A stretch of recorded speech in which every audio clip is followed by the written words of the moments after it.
Welcome back, Crafty friends. It's Alicia of the Call Me Crafty Al YouTube channel, and I'm so glad that you've joined me today.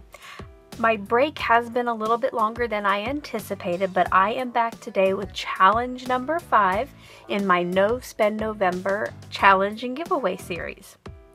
I believe that sometimes the time-tested tutorials and techniques are the best.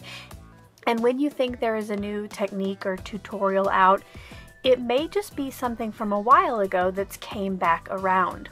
So what I want you to do for challenge number 5 is create a project with a trusted technique or tutorial. So by this, I mean I want you to find a technique or tutorial that was used at least 3 years ago and create a new project using only items from your stash.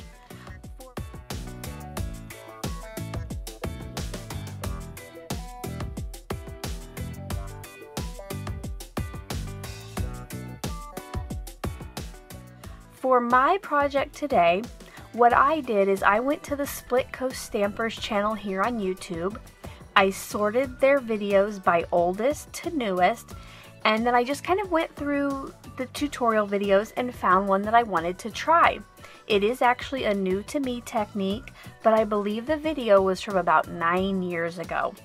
It was called, I believe, a folded frame card, and I will link that tutorial below so you can go check that out. For today, I'm going to be using that technique on a card base, and I'll be using the Fireside collection from Michaels. It's one of the new Hot Buy paper pads.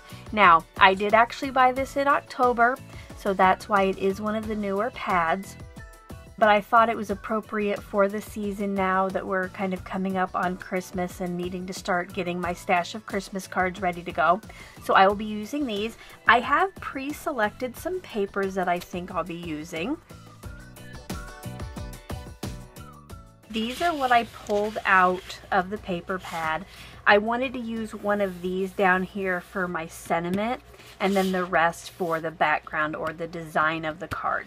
Now, in that original tutorial, she did use a double-sided pattern paper, so I might have to switch mine up just a little bit since all of the papers in that pad are single-sided. I thought I would get started though by cutting down my papers to a more manageable size. So each of my pattern papers I will be cutting into 4 1/4 by 5 1/2 inch pieces. And then this one I'm just going to cut this strip out of this pattern paper.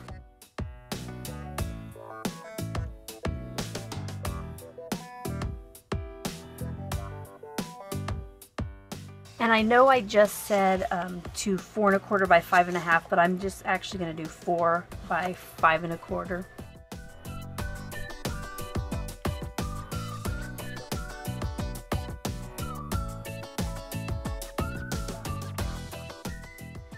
Alright, so I kind of goofed up on this one. I forgot that the piece that I need for my folded frame needs to be 4 1/4 by 4 1/4. So I'm going to set this aside and recut this pattern.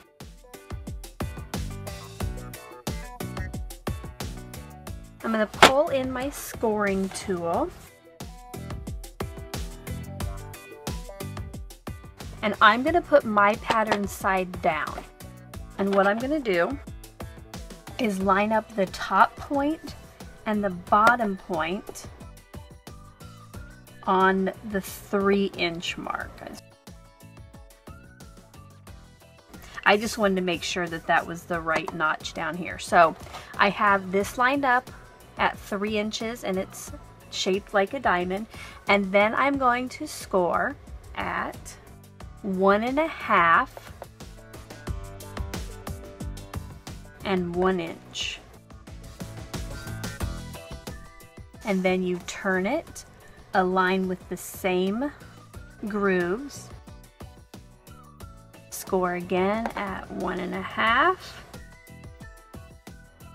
and 1. And you just do that on the remaining 2 sides.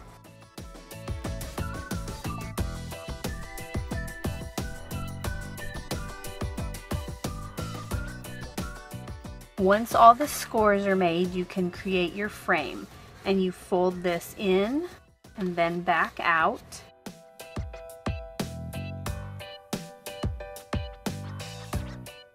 Now that I have folded it, I think that I might want the plaid on these.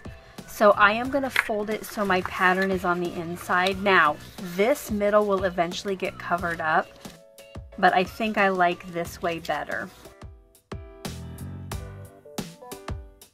Again, if you had double-sided paper, the effect might be a little bit better, but for me today, I think this is going to work. I am going to go in and ink around these edges just because my papers kind of have a rustic feel, and I think that might help tone down some of the whiteness of the back of the pattern paper.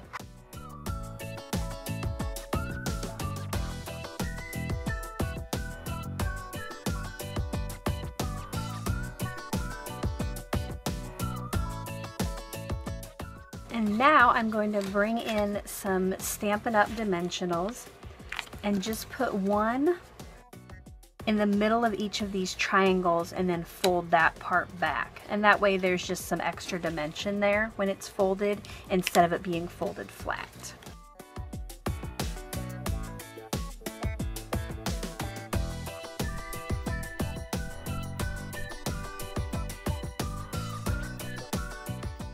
I want my focal point to be a square, so I'm going to see how wide this strip is. It's a little under 2 inches. So what I want to do is cut out one of these .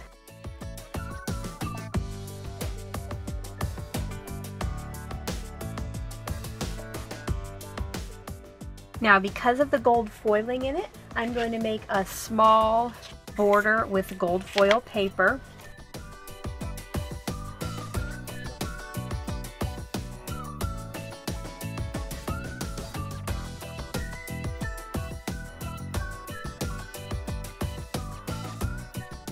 And this will get adhered just right in the center of this.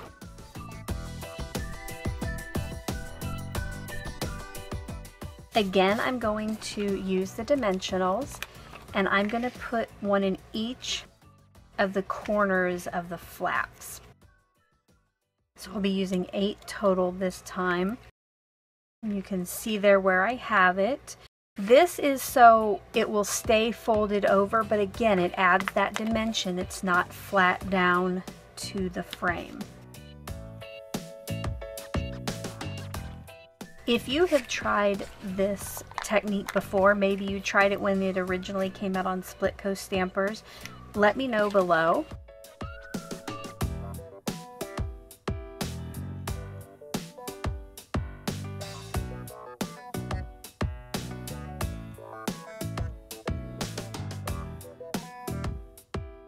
And there you can see it just gives that little dimension.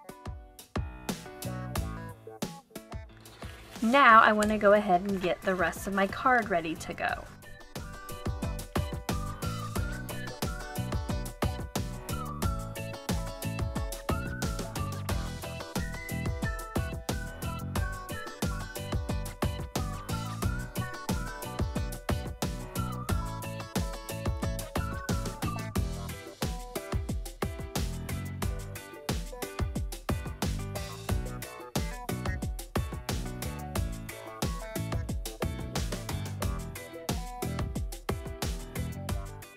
I'm going to cut the deer pattern paper to 2.5 inches wide for now.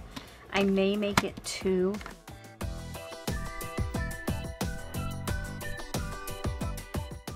I'm going to go ahead and cut it at 2. And then I'm going to pull in one of my favorite tools, the Stampin' Up! Triple Banner Punch. I love this because it puts those fishtail banners in the ends of strips of paper, and I don't have to try to hand cut it. This just makes it all uniform, quick and easy. If you don't have one of these, I would suggest looking into it. Now, don't look into it this month, of course, because, you know, we are trying to use our stash, but maybe ask for it for Christmas. If you don't already have a Stampin' Up! Demonstrator, I do have a friend who sells it, so I will link her site below if you wanted to go check it out and maybe put it on your Christmas wish list. So you just slip your strip in there and push, and then you have perfect fishtail banner.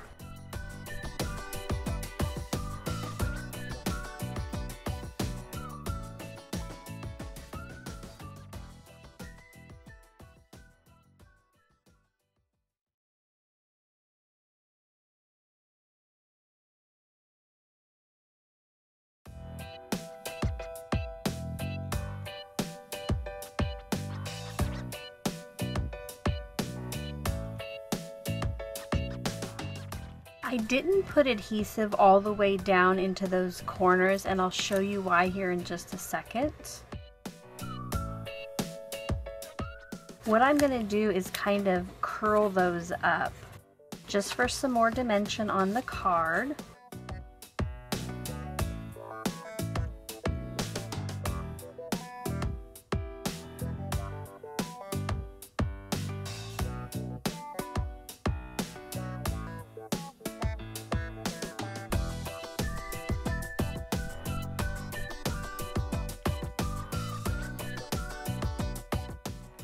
And there you have a super quick and easy card using a time-tested technique. If you are going to join me for this challenge, you do have until December 15th. Now you will want to go back to my intro video and make sure that you watch it all the way through at least once for all of the details on how you can enter. There are 4 different ways to enter. You can make a YouTube video, an Instagram post, a blog post, or if you don't do any of those, you can email me. If you have any questions on my project today or on the challenge series itself, make sure to leave those in the comment section below and I'll get back to you just as soon as I can. Until challenge number 6, I hope you're all having a crafty day. Bye-bye.